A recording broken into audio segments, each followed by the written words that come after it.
À 22 ans, Ligny Montin, Clément Morichon s'apprête à vivre une aventure hors du commun. Avec son coéquipier Flavien Castanet, ils s'élanceront pour l'édition 2023 du 4L Trophy. Mais avant le grand départ, l'heure est à la préparation pour Clément.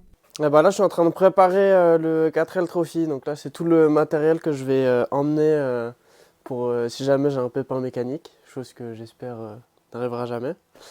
Mais donc du coup, là, je mets tout. Donc là, c'est tout ce qui va être côté sécurité. La course se déroulant dans le désert, l'équipement de sécurité et d'entretien du véhicule est primordial. Du coup, c'est extincteur.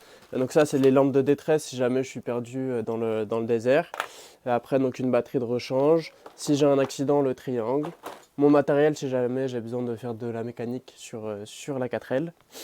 Après, ici, on va avoir tous les produits d'entretien et pour faire la mécanique. Liquide de refroidissement qui est super important dans le désert. Et puis après ici ça va être toutes les parties mécaniques, donc là ça va être tout ce qui va être système de refroidissement, les pales de ventilateur, les durites. Une fois le contrôle de l'inventaire fait, petit tour du côté de la voiture. Donc là du coup la voiture elle date de 1984, c'est une fourgonnette F6, 1100 cm3, c'est un moteur Cléon, donc radiateur à l'avant.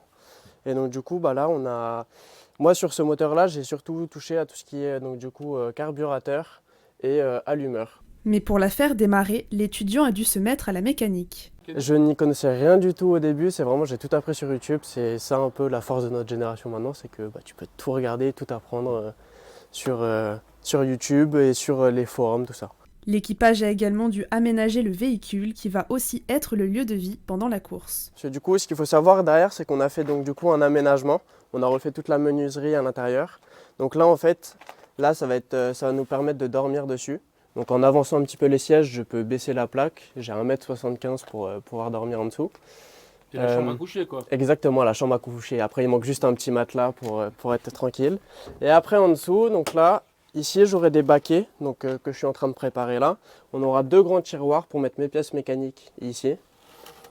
À côté, on aura des petits baquets en plastique pour nos vêtements et puis tous les vivres qu'on aura besoin. Parmi leurs équipements, également de nombreux sacs et fournitures seront distribués dans les villages aux enfants.